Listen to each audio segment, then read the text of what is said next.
Welcome in to One and Only Horror Reviews, where I force feed your little ass the only review you're gonna need. Today we are talking about Netflix's Resident Evil series. We're talking episode number 3, titled, what the fuck was that title? The Light. In this episode, we get to see the real vision that Evelyn Marcus has for Joy. So I say we get right into it, right here, right now. And again, I am not gonna flip-flop like they do on the series. I'm gonna cover the past first, the whole section, everything in it, and then I'm gonna go to the present, 2036, and cover everything there. Trying to keep this shit simple for you. First up is the past, 2022, but you know what? We're gonna have to pop. Come here. Cut. Did not go as planned. I thought we'd have a cool... There it is. Yeah, a little ghost energy. Hey, I'm looking for a sponsor. You wanna get up inside Jigsaw? Let's do it. Let's team up together, but you know, these episodes are kinda draining me. So I'm gonna get a little ghost in there. Oh, goddamn, hell yeah, baby. That's good product placement right there. I'm just fucking with you. I'm gonna put this down. I'm gonna do a real goddamn review. Right off the bat here in 2022 in the show, we get an advertisement, kind of like I just did, but not as good. It's advertising Joy and talking about how it's gonna be so great and about how Umbrella are changing their ways. And then we get a little quick sit-down interview with Evelyn Marcus. And in that little interview, we find out that she is the daughter of James Marcus, one of the founders of Umbrella. And this leech-licking motherfucker right here. If you want to hear more about him and how he helped create the T-virus, the progenitor and all kinds of the viruses that are in the Resident Evil universe, check out one of my old videos. It is a bit dated, but it is a fucking classic. It is the virus breakdown video. Hell, for a lot of you, that's probably how you discovered me. So if you haven't seen it, go check it out right now. I personally like how they are tying Evelyn in with James Marcus, you know, bringing in some of that Resident Evil lore into the series. And to me, it seems like Evelyn is gonna be just as evil as her daddy was. You know what? I dig it.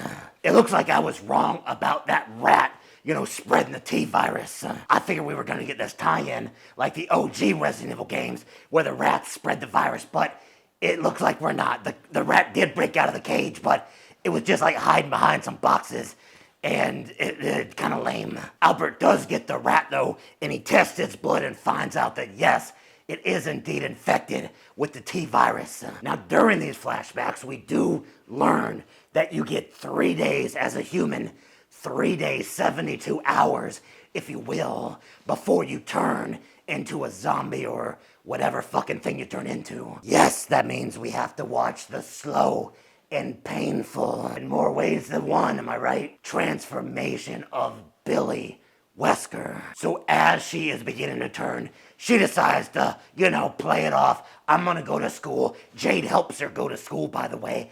And then, you know, it's just the most stupidest idea. But hey, this is Billy fucking Wesker we're talking about. You're Billy fucking Wesker. And guess what? Yeah, during her school day, she suffers all the symptoms. She fucking can't see bright lights. Noises fucking piss her off. She starts hallucinating and seeing shit. And yeah, she's showing some signs of aggression. She ends up shoving Simon down and then fucking bitch slapping her sister, knocking her to her ass. Kind of like in the previous episodes, I feel like this school stuff is almost like filler content, and I'm not really digging it. But to close that part out, after Billy lays Jade out, she goes running away from the school. And guess what? We do find a little twist, a little bit of a twist, that is. It is Simon's mom comes to pick him up. And who is Simon's mom? Well, of course, it's Evelyn Marcus, meaning that Simon is James Marcus's grandson. Now that's interesting. I don't know about you, but I think that's interesting. And speaking of Evelyn Marcus, we see a board meeting in these flashbacks, and you know what? We find the real reason behind Joy, the real plan that Evelyn has. It's not just gonna be an antidepressant drug. It is gonna be used for mind control. Fuck Google, fuck Zuckerberg. They deliver eyeballs. Umbrella will deliver minds Now during that board meeting, Albert pulls out the case with that infected rat in it, shows all the board members what can actually happen with Joy if the T-virus is overused. Some of the board members are a little worried, but that quickly dissipates whenever she starts talking about more money. Now excuse me, but how are these people even remotely okay with it if this takes place in the fucking universe of Resident Evil? They've seen everything. They've heard the mansion incident. They've seen everything happen. And yet, they're gonna be okay risking everything just for this Joy thing. They're risking another mansion incident, Raccoon City incident, over money. Now I know what you're thinking, oh yeah, that makes sense, but yet it kind of doesn't, because it wasn't just a little tiny incident. This was fucking huge, yet no big deal. We just want some money. I don't know, maybe it's just me, but it's a little too unrealistic for me. I know there's zombies and fucking giant spiders and lickers that we're getting to, but it just, I don't know, something just didn't really work for me. It didn't click. It didn't make a whole lot of sense. Wesker also reveals it's gonna take 20,000 of those little Joy tablet pills, whatever, to actually overdose you and turn you into a zombie. So we know what goes on the warning label, right? After the board meeting, Evelyn and Albert have a little one-on-one session, and Albert's like, yo, what the fuck? Mind control wasn't on the table. He actually wants to work on a cure now, which I assume that has something to do with Billy. I don't know, maybe. She's not down with that until he flips that shit around and plants the idea in her head that, hey, if this zombie apocalypse does happen, how rich is she gonna be when she is the only one with the antidote? Great idea, Albert. Yeah, really good top-notch shit there. Obviously, she's down with that idea. And then get this crazy bitch, she reaches down into the cage, pulls out the infected rat, and snips its head off with some goddamn scissors. Fucking hey, the balls on that bitch. So to end the little flashback section, we got Billy and Jade in the kitchen at home.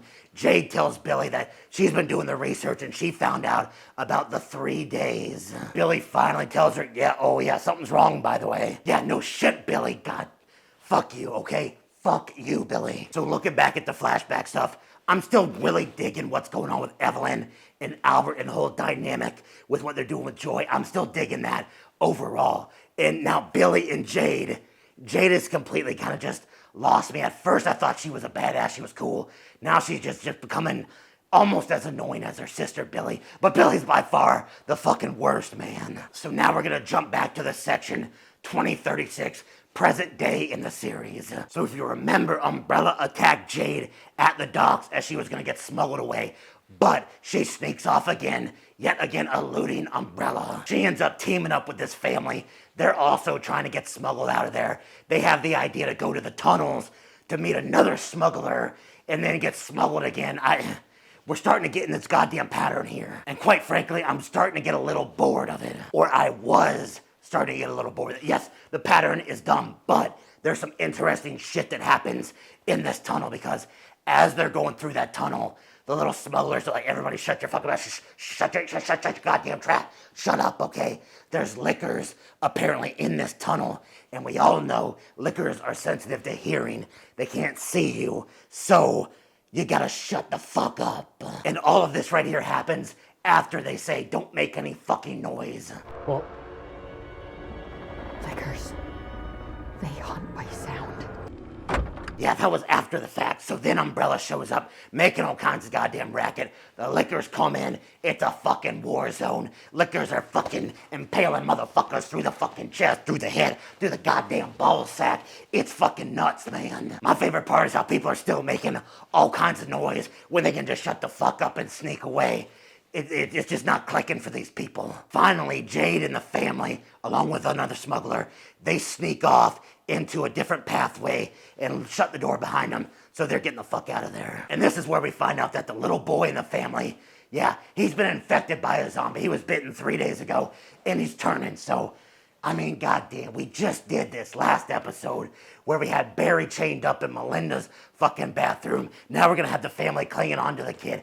It's the same kind of thing. These are all typical zombie movie tropes that Resident Evil, the fucking, in my opinion, the king of the fucking zombie franchise shit, it should be above that. But this whole series, I think we've come to find out, it's not really above a whole lot. So the smuggler comes running back towards everybody, and a giant fucking spider's coming behind him and ends up killing his ass. And man, that spider looks so fucking good. That is one takeaway from this whole series. Whether you love it, you hate it, whatever. The CGI, the creatures, the lickers, the dogs, the fucking spiders, everything looked, even the fucking gravedigger in episode 1, everything looks fucking great, man. So after this little chase scene, Jade ends up pulling this lever down. A door comes, slams on the spider, killing the spider. And then Jade, the mom, and the little fucking zombie kid are getting ready to head out of the tunnel and escape. But no, Jade tells the mom, leave the kid, leave the zombie behind. And what does the mom do? Take a guess. Take a fuck. Of course, she keeps the fucking kid with her. And she says, I'm not going anywhere. Yeah, she's dead. And quite frankly, good. I hate fucking stupid people. I hate motherfuckers that are so goddamn dumb in these movies. I'm so happy when they die. Lady, whenever you die, we don't see it. But lady, I'm fucking so happy you are dead with your little goddamn zombie kid. And then weird enough, now Jade is exiting the tunnel, coming out to the surface, and she acts like she has been through the biggest fucking brawl ever. I'm talking all 5 rounds in the octagon, baby. She comes up, she's like, oh, I can't move, oh God.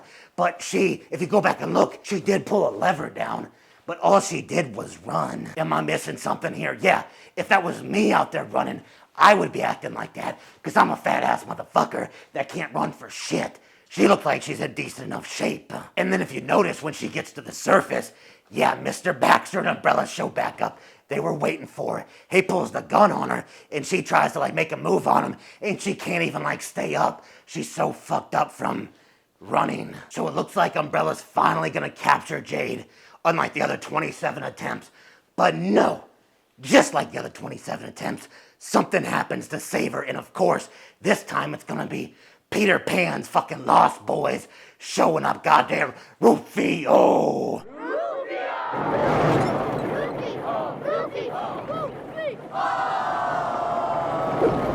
That's an old reference. I'm pretty sure a lot of you motherfuckers are gonna have no clue what the fuck I'm talking about. Anyways, I assume this is the Brotherhood. They shoot Baxter, he doesn't die, they shoot him in the shoulder, and then they fucking knock Jade out, and that's the end of the episode. In episode 3 here, I will say, I was much more into the present stuff as I was episode 2, a lot more into it. The lickers were badass, laying waste to fucking everybody, and it was really cool to see the spiders come into some live-action Resident Evil spiders that looked awesome. There really wasn't a whole lot in this episode that I, like, hated. Well, I mean, there was the boring stuff with Billy and Jade, the whole school thing. I'm just not really feeling that. And then there's this pattern that's kind of forming in every episode. We're only 3 episodes in, mind you, and we keep getting the same pattern. Jade's about to get taken, she escapes. Jade's about to get taken, she escapes. Hey, here's a motherfucker hosting a zombie and not telling anybody about it. We keep going over these same things, and we're literally 3 episodes in. Did I mention that we're only 3 episodes in yet? Feel the ghost. I'm really hoping episode 4 does break that pattern, but it's time for a rating on this episode. I'm gonna give this bad boy a rock solid 6 lickers out of 10. I kind of go back and think about that first episode where I gave it an 8. I think that was maybe a little too high. While I still liked the episode, it was probably more of a 6 like this was, or a 7 at tops, but hey, it is what it is. It's in the history books, it's done and done. I will say I'm feeling a little bit better about this series after this episode, because episode 2, I started to get really worried. I'm like, oh shit, this was like a 1-episode series, the rest of it's gonna suck, but it did kind of redeem itself this time around, so let's hope episode 4 keeps that momentum going, baby. And I hope to see you there, because this is One and Only Horror Reviews. I will see you on the next episode. Oh yeah, that's good right there. I'm talking about Ghost.